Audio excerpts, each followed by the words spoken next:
In this video presentation and assignment, we're going to take a look at geometric constraints.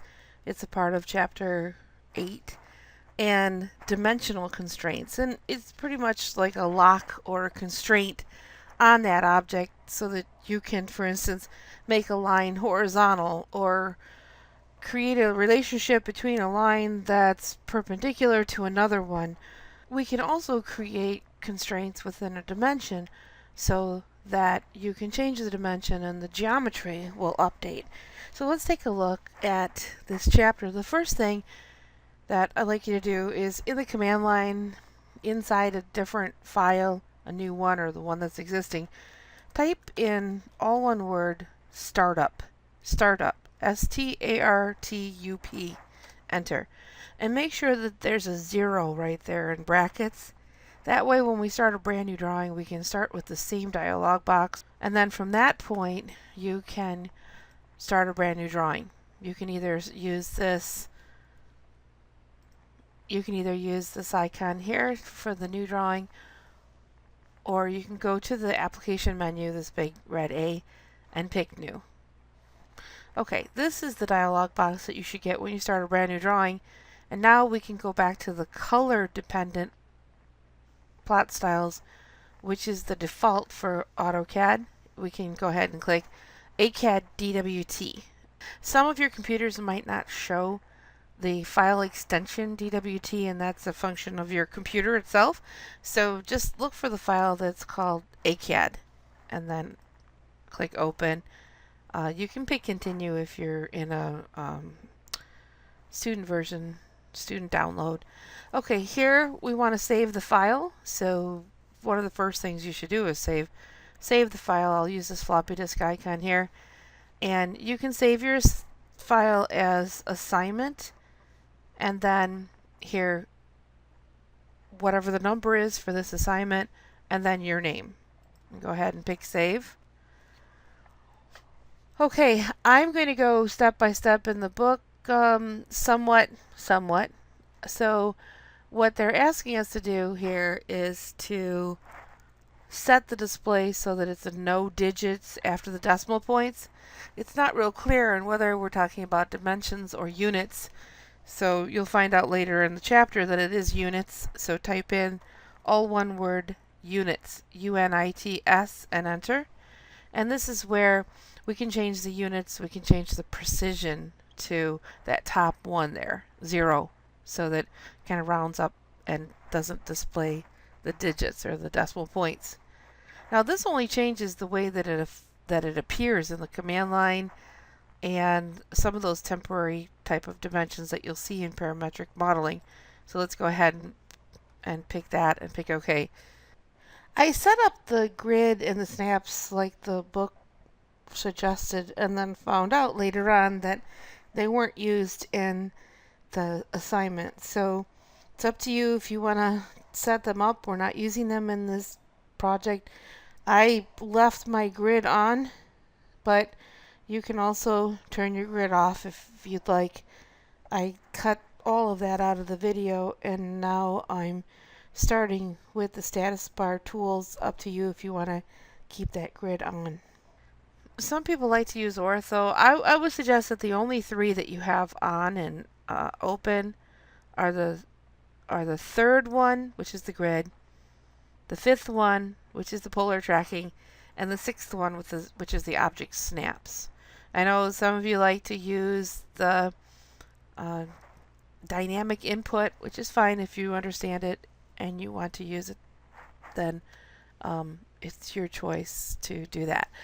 Alright, so now we're setting up layers. I can go to the layer panel, click on layer properties, and pick the new layer icon. Here we're going to type in construction and then press enter twice, and then type in center, press enter twice, and then the last one is called object.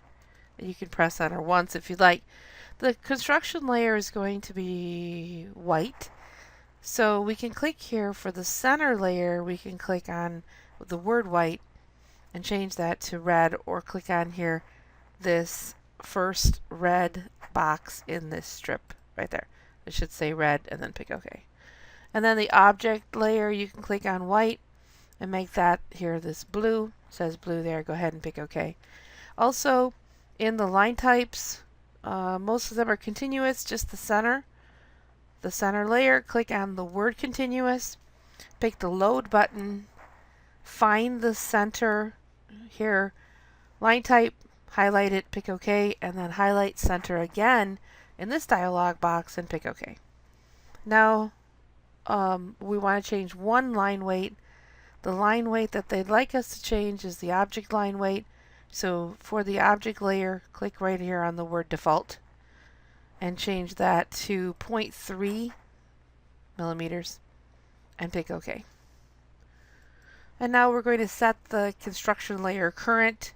We can double click on that little sheet of paper there to the left of construction, or click the green check mark with the construction layer highlighted. All right. We can close out of this layer dialog box here, and we're in the Home tab. What they're asking us to do is to draw a couple of arbitrary circles. So we can go up to Circle Center Radius. We can click here anywhere. Pull your mouse away from that point and click anywhere. And then right click and repeat the circle command and click here. Pull your mouse away from that point and click anywhere. And then start the line command. You can type in L for line or click on the line icon here in the Home tab and just draw another arbitrary line here because we're going to place some constraints. I'm using the wheel of my mouse to zoom up and down, and you can double click on the wheel of your mouse to create a zoom extents and then roll the wheel back if you'd like. You can even hold the wheel down to pan in case you didn't know those things. Alright, now we're going to start to establish a constraint like making this here line always horizontal. So let's go to the Parametric tab in the ribbon, and now we're going to look for here under Geometric Panel the icon called Horizontal. And if you're following along in the book, it's 8-10. So here you can click on Horizontal and then select this line. And what you'll see is this little image that shows you the constraint that's constraining, keeping that line horizontal. And there's even a little X mark there you can use to remove it. So now we're going to take a look at a couple of different ways you can constrain the center of this circle to the end of this line. And if you rest your pointer on the coincident tool, it will explain to you how it sets a constraint on 2 points to coincide. Okay, so go ahead and pick that. And now if we click on the larger circle here, you see how it automatically goes to the center of it? And then we pick here on the left side of this line, the line will go to the circle. And you'll see this small little blue dot that when you rest your pointer on, you see the coincident constraint. And now we'll undo that. You can click on the undo button here at the top. So this time we will create a coincident where the circle goes to the end of the line, and to do that we're going to fix or lock this point right here on the line. And later on you'll see that when you adjust the line itself, that point will always be fixed. And that's this lock icon up here in the geometric panel, the lock fix. Go ahead and click on fix and then click on the left end of this line so that it will fix that endpoint. You'll see the little lock icon appear. And now let's go back to coincident. Click on coincident, click on here this larger or circle on the right side, and then click here on this left endpoint, and you'll see that the circle will move over and lock into place there at the end of the circle. Now let's take a look at creating a linear dimension that's also a constraint. Okay. So click on linear and then pull your mouse into the screen and right click and pick Object. So we'll need to start linear and then right click and pick Object, and then select here the line is the dimension that we're going to attach a parametric linear dimension to. We can pull our mouse down and click. And now at this point we can either go out of the command and then double click on the dimension to change it, or just go ahead and type in 96 and enter. And what that does is it makes that line 96. You'll have to zoom back a little bit to adjust the view to this larger metric drawing. And now we're going to do the same thing with this other circle. We're going to create a coincident, so go ahead and click on that, and then click on the smaller or the other circle, and then click on the other end or the right end of that line. And now you should have here the two circles at the ends of the lines, and there are constraints in place. You'll see that there are two blue boxes, one at each center of the circle, and you'll have here the horizontal parametric constraint and the fixed point. Now you could double click on the dimension and change it, and you'll see that the line will update to the size that you type in. Now let's go to the Home tab and take a look at other constraints. We can start the line command and then create kind of a zigzag here of 3 lines.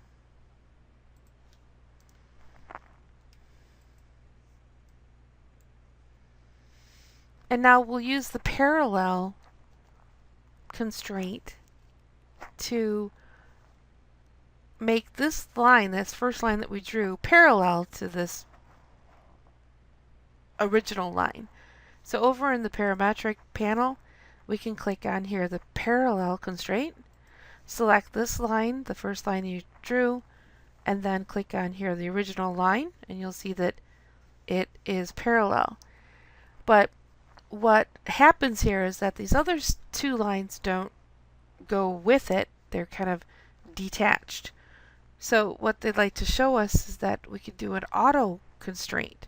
So let's go ahead and do an undo just once to get back out of that parallel constraint. And now if we select here auto constraint, we can then put a box around or select all 3 of these lines that we drew, and then enter or right click and pick enter. And now you'll see that there are these 2 blue lines that indicate that there's a constraint there. It's an auto constraint. And now when we go back to parallel, we can click on parallel and select here this top line, the first line we selected, and then this original line, and you'll see that the geometry or lines go right with this line that we created parallel to the original. And now we're ready to make the other line here parallel. We can click on parallel and select here the other segment, this smaller one here, and then pick the original line here.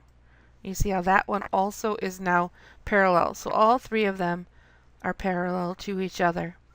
I just also want to show you here that right now by default we have in the dimensional panel show all, so that we're showing all the constraints. So there's a way to hide them. Now we're ready to use the perpendicular constraint. And pick here on this top line, and then pick here on this shorter line. You'll see that these 2 are now perpendicular to each other. Now we're ready to use the tangent constraint. We'll be doing the same thing for both sides. So for this side, we'll make the line longer, and we'll see that we can trim it back. And for the other side, we'll keep it short and see that it extends. We can click on this line, click on or in that blue grip at the end of it, pull your mouse to the right and click. Use your escape key to get rid of the grips. Now we're using tangent. Tangent is in the bottom row there. Click on the tangent constraint and then click on the circle here on the right and click on the line segment. And now the line is tangent to the circle. Go in the dimensional panel again and click on radius. And then click on the circle on the right here. And you'll see that you have a little dimension that you can pull over here to the right and click. And then you can type in 20 and enter. And now we've set up a constraint that's going to give us that specific radius, but later on if we want to change it, then the geometry will change with it. That's the nice thing about setting up parametric constraints. So we'll do the same thing on the left side. We can first create a tangent constraint between the circle and the line. So let's go ahead and click on tangent, click on the circle, click on the line, and then click on the radius dimensional constraint and click on here the circle, and then pick here to set the text outside of the circle and type in 30 and enter. And what that does, you can double click on the wheel of your mouse to create a zoom extents. In order to change the zoom, we can either use this navigational bar to, on the right hand side, to click here on this small arrow underneath the magnifying glass and click zoom out, or you can go to the view tab and use this drop down to zoom out. And so now we have a little bit more control, and that has to do with using the AutoCAD template, but this is a metric drawing, so it's larger than the English units, and we just need to zoom back a little bit further. But once we zoom out, though, now we have more control over our zooming. Okay, now let's go ahead and clean up these endpoints. We can go back to parametric, the parametric ribbon, and we're creating a coincidence, but it's not based on two endpoints. It's based on a line and an object, because we're not bringing this line to the center of the circle. So we have to click on coincident and then select the line here on the left side, and then right click and pick object in order to select the circle. And you'll see that the line goes to that tangent top part of the circle.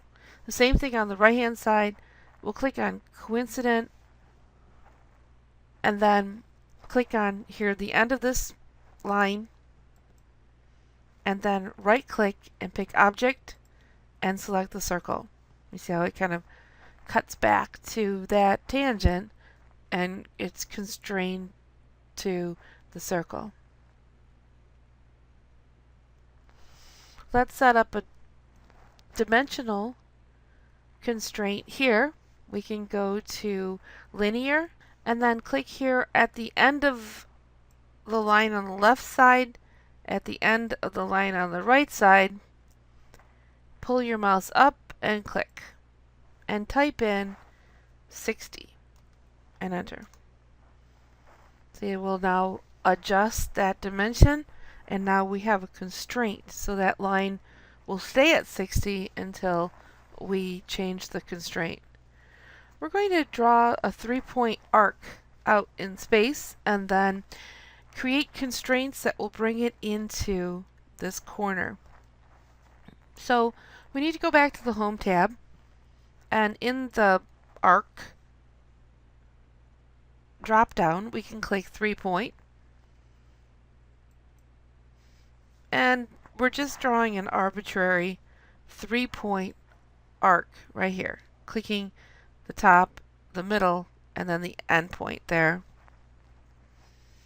Going back to the Parametric panel, we can now use the radius constraint to select the arc and then pick where we want that dimension and type in 15 and enter. So now we've set that arc to be a radius of 15. And now we can set up the coincident constraints so that we can bring it in place. So we'll pick coincident, and we'll pick the top endpoint here of the arc. Then we'll pick the right endpoint of this top horizontal line. You see how it kind of goes into place there. Now the endpoint is constrained to that endpoint of the line. And we'll make now that arc tangent to this horizontal line. So we can click on tangent and select the arc, and then click on here this horizontal line, and you see how it becomes tangent to the arc. The book is asking us to constrain the endpoint of this arc with this line, but there's not an endpoint here. When you work with constraints, if you click on coincident and then click on the end of this arc and click here on the line, you may get a dialog box that says that it cannot be applied. So I'm going to go ahead and cancel out of that. Later on, they're going to ask us to trim this line back, and you'll see that some of the constraints will disappear, and then we'll use auto constrain to get them back. So at this point, I'm going to go ahead and trim this line. You can start the trim command in the Home tab or type in TR for trim and enter, and then enter again so that everything becomes a cutting edge, and just click out this line right here. This is the line that we don't want, and then enter. Now that we have this line trimmed back to where these two meet, we can now go to coincident, click on the end of this arc, and then click on here this line so that there's a point, an endpoint, in both the line and the arc. And because we're going to mirror this top portion, we can go outside of the book a little and erase this line here. Let's go ahead and click on that line, and as an option you can right click and pick erase.